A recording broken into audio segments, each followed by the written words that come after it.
Hey guys, welcome to our channel. If you like the video, तो please like and share, and don't forget to subscribe to our channel and comment down all of your questions and suggestions. Thank you. नमस्कार दोस्तों, स्वागत है आपका अपने channel परिचय में। दोस्तों, 23 मार्च 2022 को मैंने एक वीडियो बनाया था जिसमें कि मैंने आपको भगत सिंह के बारे में बताया था। उस दिन शहीद दिवस था, तो इसलिए मैंने ये वीडियो उस समय आजादी के लिए जिन लोगों ने अपने प्राण त्यागे थे उनको लेकर बनाया था। दोस्तों, आज जो मैं वीडियो आप सबके सामने लेके आ रहा हूँ, ये वीडियो भी उसी वीडियो से संबंधित है। तो इस वीडियो में मैं भगत सिंह के जीवन से जुड़ी बहुत सारी बातें तो आपको नहीं बताऊंगा, क्योंकि वो मैंने उस वीडियो में ऑलरेडी कवर कर रखी हैं। तो अगर आपको चाहिए तो मैं ऊपर लिंक दे रहा हूं, आप उस वीडियो को देख सकते हैं। वैसे मुझे लगता है कि आप सबको भगत सिंह के बारे में पहले से ही सब कुछ पता होगा। आज है 8 अप्रैल 2022 और आज ही के दिन यानी कि 8 अप्रैल 1929 को भगत सिंह और बटुकेश्वर दत्त ने काउंसिल हाउस के असेंबली हॉल में बॉम्ब फेंके थे। और ये बॉम्ब किसी को मारने या डराने के लिए नहीं फेंके गए थे, बल्कि उनका उद्देश्य था कि अपनी आवाज को हर हिंदुस्तानी तक पहुंचाया जाए। उस जमाने में काउंसिल हाउस, जो कि आज का संसद भवन है, उसका शुमार दिल्ली की बेहतरीन इमारतों में किया जाता था। काउंसिल हाउस में सेफ्टी बिल पेश होने से 2 दिन पहले यानी कि 6 अप्रैल 1929 को भगत सिंह और बटुकेश्वर दत्त काउंसिल हाउस के असेंबली हॉल तक गए थे, ताकि वो ये जायजा ले सकें कि पब्लिक गैलरी किस तरफ है और किस जगह वहां बम फेंके जाएं, ताकि किसी को कोई चोट ना लगे और किसी को कोई हानि ना पहुंचे। वो ये हर कीमत पर सुनिश्चित करना चाहते थे कि उनके फेंके गए बमों से किसी का कोई नुकसान ना हो।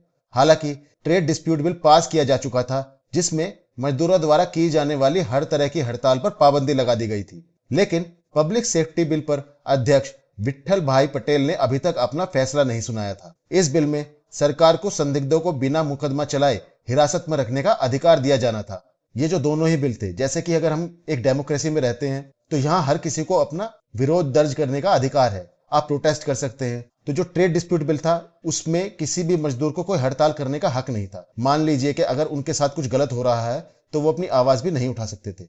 8 अप्रैल को सदन की कार्यवाही शुरू होने के कुछ मिनट पहले यानी कि 11 बजे भगत सिंह और बटुकेश्वर दत्त बिना किसी का ध्यान आकर्षित किए हुए काउंसिल हाउस में दाखिल हो चुके थे। उस समय उन्होंने खाकी रंग की कमीज और हाफ पैंट पहन रखी थी। उसके ऊपर उन्होंने सलेटी रंग का 4 खाने का कोट पहन रखा था। भगत सिंह ने एक विदेशी फ्लैट हैट लगाई हुई थी। इसका उद्देश्य था कि भगत सिंह की ऊंची कदकाठी और सुंदर व्यक्तित्व की वजह से कहीं उन्हें पहले से ही पहचान न लिया जाए। इस फ्लैट हैट को लाहौर की एक दुकान से खरीदा गया था। सदन का एक भारतीय सदस्य उन्हें गेट पर पास देकर गायब हो गया था। उस समय दर्शक दीर्घा लोगों से खचाखच भरी हुई थी। दोस्तों, इसमें दिलचस्प बात यह थी कि 3 अप्रैल 1929 को भगत सिंह और बटुकेश्वर दत्त उन्हीं कपड़ों में कश्मीरी गेट के रामनाथ फोटोग्राफर की दुकान पर अपनी तस्वीरें खिंचवाने गए थे और इन्हीं कपड़ों को पहनकर वो बम फेंकने असेंबली हॉल जाने वाले थे।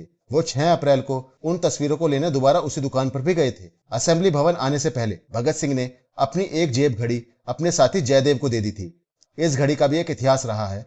सबसे पहले ये घड़ी गदर पार्टी के एक सदस्य ने फरवरी 1915 में खरीदी थी। इसके बाद रास बिहारी बोस ने वो घड़ी बंदी जीवन के लेखक शचीन्द्र नाथ सान्याल को दे दी थी। सान्याल ने वो घड़ी भगत सिंह को भेंट में दी थी। उस समय सदन में सर जॉन साइमन के अलावा मोतीलाल नेहरू, मोहम्मद अली जिन्ना, एनसी केलकर, एमआर जयकर भी मौजूद थे। भगत सिंह को यह अच्छी तरह पता था कि उनके बम इस विधेयक को कानून बनने से नहीं रोक सकते। कारण था कि नेशनल असेंबली में ब्रिटिश सरकार के समर्थकों की कमी नहीं थी और दूसरे वायसराय को कानून बनाने के असाधारण अधिकार मिले हुए थे। 8 अप्रैल को जैसे ही अध्यक्ष विट्ठल भाई पटेल सेफ्टी बिल पर अपनी रूलिंग देने के लिए खड़े हुए, भगत सिंह ने असेंबली के फर्श पर बम लुढ़का दिया। दोस्तों, भगत सिंह ने बम फेंकते समय इस बात का ध्यान रखा था कि वो उसे कुर्सी पर बैठे हुए सदस्य से थोड़ी दूर फर्श पर लुढ़काए, ताकि कोई भी सदस्य उसकी चपेट में न आए। जैसे ही बम फटा, जोर की आवाज हुई और पूरा असेंबली हॉल अंधकार में डूब गया। दर्शक दीर्घा में अफरा तफरी मच गई। तभी बटुकेश्वर दत्त ने दूसरा बम फेंका। दर्शक दीर्घा में मौजूद लोगों ने बाहर के दरवाजे की तरफ भागना शुरू कर दिया। बम फेंकने के तुरंत बाद दर्शक दीर्घा से इंकलाब जिंदाबाद के नारों के साथ पेड़ के पत्तों की तरह पर्चे नीचे गिरने लगे। हिंदुस्तान टाइम्स के सजग संवाददाता दुर्गा दास ने अपनी सजगता का परिचय देते हुए वो पर्चा वहां से उठा लिया और हिंदुस्तान टाइम्स के संध्याकालीन विशेष संस्करण में छापकर सारे देश के सामने रख दिया। इस पर्चे का पहला शब्द था नोटिस। उसमें फ्रेंच शहीद अगस्त वेला का उदाहरण दिया गया था कि बहरे कानों को सुनाने के लिए धमाकों की जरूरत पड़ती है। अंत में कमांडर इन चीफ बलराज का नाम दिया गया था। जैसे ही बम का धुआं छटा, असेंबली के सदस्य अपनी अपनी सीटों पर लौटने लगे। दर्शक दीर्घा में बैठे हुए भगत सिंह और बटुकेश्वर दत्त ने भागने की कोशिश भी नहीं की, जैसे कि उन्होंने पहले से ही तय कर रखा था कि वो अपनी जगह पर ही खड़े रहेंगे। वहां मौजूद पुलिसकर्मी इस बात से डर रहे थे कि कहीं उनके पास और ज्यादा हथियार ना हो। भगत सिंह ने अपनी वो ऑटोमेटिक पिस्टल सरेंडर की जिससे उन्होंने साउंडर्स के शरीर में गोलियां दागी थी। उन्हें यह अच्छी तरह से पता था कि यह पिस्तौल साउंडर्स की हत्या में उनके शामिल होने का सबसे बड़ा सबूत था। दोनों को अलग अलग पुलिस थानों में ले जाया गया। भगत सिंह को मुख्य कोतवाली में और बटुकेश्वर दत्त को चांदनी चौक थाने में ले जाया गया ताकि दोनों से अलग अलग पूछताछ की जा सके। वायसराय ने एक वक्तव्य जारी कर कहा कि दोनों आक्रमणकारियों ने किसी की हत्या नहीं की। उन्होंने माना कि अगर वो चाहते तो कहर बरपा सकते थे। उनका निशाना था बस सेंट्रल असेंबली। उस समय प्रगतिवादी समझे जाने वाले कांग्रेसी नेता चमन लाल ने सबसे पहले क्रांतिकारियों के इस कारनामे की निंदा की। उन्होंने कहा कि बम फेंकना एक पागलपन भरा काम था। ब्रिटिश खुफिया विभाग को लगा कि हैंडबिल को लिखने का स्टाइल और प्रारूप पहले भी कहीं इस्तेमाल किया जा चुका था। एक वरिष्ठ पुलिस अधिकारी को उन पोस्टरों की तफ्तीश करने के लिए लाहौर भेजा गया जो साउंडर्स की हत्या के बाद वहां की दीवारों पर चिपकाए गए थे। भगत सिंह द्वारा फेंके गए पर्चों और उन पोस्टरों में एक समानता थी। दोनों को हिंदुस्तान सोशलिस्ट रिपब्लिकन एसोसिएशन ने जारी किया था और दोनों के भेजने वाले का नाम बलराज था, जो कि इस संस्था का कमांडर इन चीफ था। दोनों का पहला शब्द नोटिस था और दोनों का अंत इंकलाब जिंदाबाद के नारों से होता था। यहीं से अंग्रेजों को साउंडर्स की हत्या में भगत सिंह के शामिल होने के पहले सुराग मिले। जैसे जैसे जांच बढ़ती गई, उन पर शक पुख्ता होता चला गया। यह बात साफ हो गई थी कि पर्चों और पोस्टर की इबारत भगत सिंह ने ही लिखी थी। और दोस्तों, यह बात सही भी थी। दोनों को भगत सिंह ने अपने ही हाथों से लिखा था। भगत सिंह पर भारतीय दंड संहिता की धारा 307 के अंतर्गत हत्या के प्रयास का मुकदमा चलाया गया। कांग्रेस पार्टी के आसफ अली ने भगत सिंह का मुकदमा लड़ा। आसफ अली के साथ अपनी पहली मुलाकात में भगत सिंह ने उनसे कहा कि वो चमन लाल को बता दे कि वो पागल नहीं है। उन्होंने यह भी कहा कि हम सिर्फ इस बात का दावा करते हैं कि हम इतिहास और अपने देश की परिस्थितियों और उसकी आकांक्षाओं के गंभीर विद्यार्थी हैं। इस कारनामे से भगत सिंह और बटुकेश्वर दत्त भारतीय युवाओं के हीरो बन गए। उनका जन समर्थन इतना बढ़ गया कि अंग्रेज सरकार ने जेल में ही अदालत लगाने का फैसला किया। यह जेल उस भवन में हुआ करती थी जहां इस समय मौलाना आजाद मेडिकल कॉलेज है। इस मुकदमे में अंग्रेजों के वकील थे राय बहादुर सूर्य नारायण। मुकदमे के जज थे एडिशनल मजिस्ट्रेट पीबी पूल। पूरे मुकदमे के दौरान भगत सिंह के माता पिता भी वहीं मौजूद थे। जब भगत सिंह को पहली बार अदालत में लाया गया तो उन्होंने मुट्ठियां भींचकर अपने हाथ ऊपर करते हुए इंकलाब जिंदाबाद के नारे लगाए। इसके बाद ही मजिस्ट्रेट ने आदेश दिया कि दोनों की हथकड़ियां लगा दी जाए। दोनों ने इसका कोई विरोध नहीं किया और वो लोहे की रेलिंग के पीछे रखी बेंच पर ही बैठ गए। भगत सिंह ने यह कहते हुए कोई बयान देने से इनकार कर दिया कि उन्हें जो कुछ कहना था वो सेशन जज की अदालत में ही कहेंगे।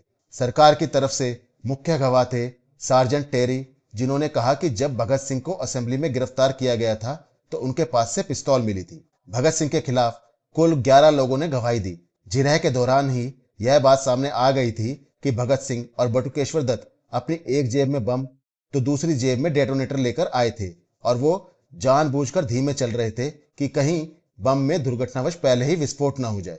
जब भगत सिंह को अदालत में बोलने की अनुमति दी गई तो उन्होंने अदालत से अनुरोध किया कि उन्हें जेल में अखबार मुहैया कराने के आदेश दिए जाएं, लेकिन अदालत ने उनका यह अनुरोध ठुकरा दिया। अदालत उनके साथ एक साधारण मुजरिम जैसा ही व्यवहार कर रही थी। 4 जून को यह मुकदमा सेशन जज लियोनार्ड मिडिलटाउन की अदालत में स्थानांतरित कर दिया गया। 6 जून को अभियुक्तों ने अपने वक्तव्य दिए। 10 जून को मुकदमा समाप्त हुआ और 12 जून को फैसला सुना दिया गया। अदालत ने भगत सिंह और बटुकेश्वर दत्त को जानबूझकर विस्फोट करने का दोषी पाया, जिससे लोगों की जान जा सकती थी। हालांकि ये दोनों इस फैसले के खिलाफ अपील करने के पक्ष में नहीं थे, लेकिन बाद में उन्हें ऐसा करने के लिए मना लिया गया। तर्क यह दिया गया कि इससे क्रांति के संदेश का प्रचार होने में मदद मिलेगी। जैसे कि उम्मीद थी, हाई कोर्ट ने 13 जनवरी 1930 को भगत सिंह और बटुकेश्वर दत्त की अपील को खारिज कर दिया और उन्हें 14 सालों के लिए जेल की सलाखों के पीछे भेज दिया गया। बाद में साउंडर्स की हत्या के आरोप में भगत सिंह को फांसी पर लटका दिया गया। दोस्तों, भगत सिंह हमेशा से ही हम लोगों के लिए एक रोल मॉडल रहे हैं, खासतौर से मेरी जनरेशन के लोगों के लिए। बहुत बार मैंने यह भी देखा है कि कुछ लोगों ने भगत सिंह के नाम का इस्तेमाल अपनी सुविधा अनुसार किया है, जैसे कि कई बार उन्होंने भगत सिंह को आतंकवादी भी कहा, और आजकल वे ही लोग भगत सिंह की फोटो अपने पीछे लगाकर घूमते रहते हैं। और जैसा कि 23 मार्च वाले वीडियो में मैंने आपको बताया कि इस देश में जिन्होंने आजादी के लिए अपनी जान दी, उनके नाम को भुलाने का पूरा प्रयास किया गया, और जो लोग अंग्रेजों के समर्थक थे उनको हीरो बनाकर ग्लोरीफाई किया गया। आज तक उनके नाम पर देश में सैकड़ों योजनाएं चल रही हैं। ऐसे में हम लोगों का यह कर्तव्य बनता है कि हम अपने से छोटी उम्र के लोगों को इन रियल लाइफ हीरोज के बारे में बताते चले जाएं। हमारी कोशिश यह रहनी चाहिए कि हम रियल लाइफ हीरोज जैसे कि भगत सिंह, चंद्रशेखर आजाद, बटुकेश्वर दत्त, राजगुरु और ऐसे ही ना जाने कितने लोग जिन्होंने की देश को आजाद करने के लिए अपने प्राण न्यौछावर कर दिए, के बारे में अपने बच्चों और अपने छोटों को बताएं, ताकि आने वाले वक्त में ऐसा ना हो कि इन लोगों के बारे में हमारी नेक्स्ट जनरेशन भूल जाए। तो दोस्तों, यह था मेरा आज का वीडियो, जो कि 8 अप्रैल को आज ही के दिन 1929 में हुई उस घटना के बारे में जिसने की आजादी के लिए होने वाली लड़ाई को एक नया ही रुख दे दिया, और जो बात शायद भगत सिंह सबसे ना कह पाते, इस घटना की वजह से वो अपने विचार पूरे देश में हर किसी के सामने पहुंचाने में कामयाब रहे। उम्मीद करता हूं कि आपको मेरा यह वीडियो पसंद आएगा। अगर आपको मेरा कंटेंट पसंद आ रहा है तो प्लीज लाइक, शेयर और सब्सक्राइब करना ना भूलें। अब मंडे एक नया वीडियो लेकर आप सबसे मिलता हूं। तब तक के लिए धन्यवाद। Thank you very much.